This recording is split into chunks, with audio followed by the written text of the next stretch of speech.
So hi, I'm Madison. I'm a first-year PhD student at University of Bristol. And so basically today I just wanted to share the research that I'm planning to do from this autumn to next year, which is also based in Uganda, as you can see. Sorry, it did not go on to go. Go back up. Okay. There we go. So my research will, first of all, is about women's embodied menstrual experiences in Western Uganda. So it'll take place in Barara, so you can see it's kind of on the bottom left there, closer to Rwanda and Tanzania. So the purpose of this research is to explore women's embodied menstrual experiences, looking at how kind of being in different spaces impacts menstruation. So I'm quite interested in looking at experiences of women at home, at work, and spaces in between. I'm decided to do this research project for several reasons. One, my personal interest in menstruation. I'm working with some people based in Barara as like collaborators from Uganda. And also, I guess there's just quite a gap in menstrual health research that relates to women's experiences rather than looking at adolescent girls. And yes, I think it's quite important to look at the variation of these women's experiences and how these will differ based upon familial beliefs, socioeconomic status, education, etc., which all require a nuanced approach to improving menstrual health within this context.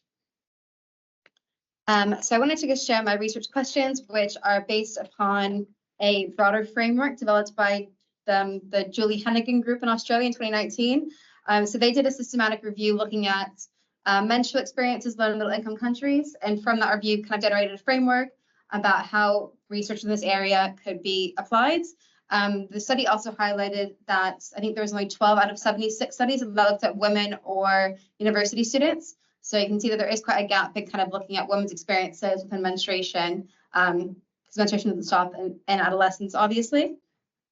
So I wanted to provide a brief overview on how I intend to do my upcoming research. I think it's really important to state that obviously I'm a white woman going to Uganda. So my research really focuses on a decolonial feminist epistemology. So the first part of research will be me living in Barara for about 6 months. I've been learning the local language of Runyankore. And so the first 6 months will be spent kind of developing that language, training a bit more, building relationships with women in the community, and also living in a nearby village outside of the Barara town city center. So then kind of once I've done this first step, kind of built my network in Uganda a bit more within this area, then I will start to do some interviews and focus groups.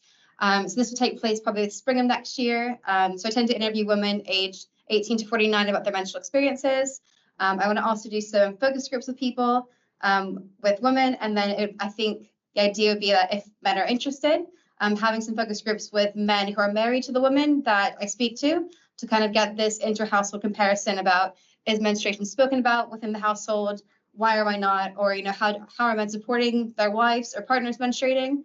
And again, if not, why is this occurring? In combination of all of this, we're having to do some kind of creative methods with people, so maybe some kind of like walking interviews, or looking at if people wanted to depict their menstruations through an art form like photography or writing poems, and kind of seeing how can these more abstract nuances of the menstrual experience manifest within the daily life. So my next slide. So I guess why does kind of, you know, all this matter, and what am I hoping to gain from this research? So alongside my supervisors based in the UK, I'm also working with Dr. Vincent Mubingazi, who's a family medicine doctor at Barara University of Science and Technology.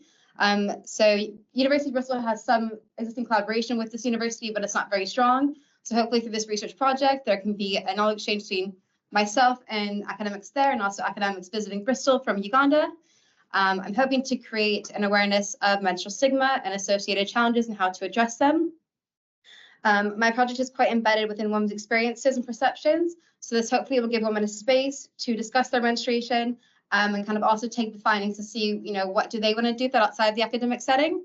Obviously, I'm getting, you know, a PhD at the end of this and writing a thesis, but that doesn't really help people on the ground with dealing with these experiences every day. So, you know, looking at a collaboration between maybe myself and women there, seeing how can we take the research forward in a way that's actually beneficial outside of my own personal gain from the PhD. And lastly, outside of academia, I think my research will hopefully hold quite a bit of potential to be used within various Ugandan health ministries or NGOs that work within the space of menstruation, gender, and sanitation that I've listed above. And yeah, that's it. And then these are my supervisors and my funding and collaborators.